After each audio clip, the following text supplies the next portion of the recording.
Gauri Suryavanshi, S Marathi मध्ये आपलं स्वागत। वळूया आजच्या बातमीकडे।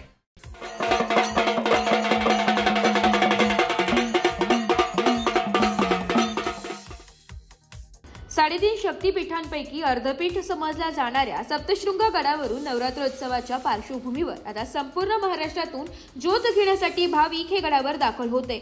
जालना जिल्ह्यातील अंबड तालुक्यातील भाविक हे 400 किलोमीटरचा प्रवास अवघ्या 3 दिवसांनी पार करणार आहे। या पार्श्वभूमीवर ते सप्तशृंगी गड येथून त्यांनी देवीच्या गाभाऱ्यांमधून ज्योत प्रज्वलित करून ते दुपारी 5 वाजेपर्यंत वणी येथे दाखल झाले होते।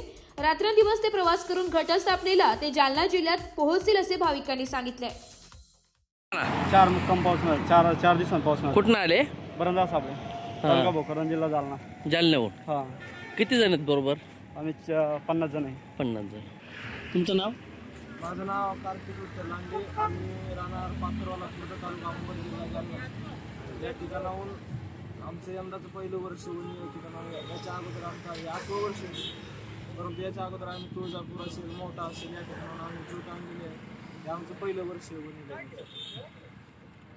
पण भक्ती, श्रद्धा आता सर्व तीच आई सप्तशृंगी आम्हाला शक्ती देते इतक्याला नेण्याचं आणि जाण्याचं। हां, जवळपास 350 किलोमीटर।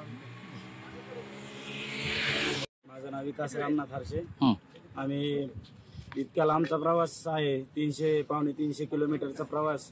वणी सप्तशृंगी गड हे पाथरवाला खुर्द या गावापर्यंत आम्ही रात्रंदिवस ज्योत चालू ठेवतो आणि पहिल्या माणीच्या दिवशी ज्योत प्रज्वलित करूनच आम्ही देवी आणि घटस्थापना पाथरवाला खुर्द, तालुका अंबड, जिल्हा जालना या गावी स्थापित करतो। भगवतीला मागणं एवढंच की येणाऱ्या काळामध्ये आमच्या शेतकऱ्यांना, सर्व समाज बांधवांना, सर्वांना या ओल्या दुष्काळाच्या परिणामातून सर्वांना बाहेर निघण्याची शक्ती दे, एवढंच आहे भगवती चरणी प्रार्थना। काय नाव तुमचं? विलास बाबासाहेब पाटील। हां, देवीला पहिल्यांदा आला? हो। हां, तिकडं तुळजापूरला वाऱ्या केल्या, पहिलं वर्ष। हां, आता देवीला एवढंच मागणं आहे।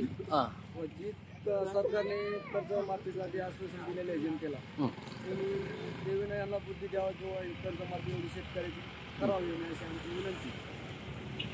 एस मराठी न्यूज साठी वृत्तसंपादक शामराव सोनवणे, वणी। अशाच नवीन ताज्या घडामोडी जाणून घेण्यासाठी आमच्या एस मराठी न्यूज चॅनलला लाईक करा, शेअर करा, सबस्क्राईब करा आणि बेल आयकॉनला क्लिक करायला विसरू नका।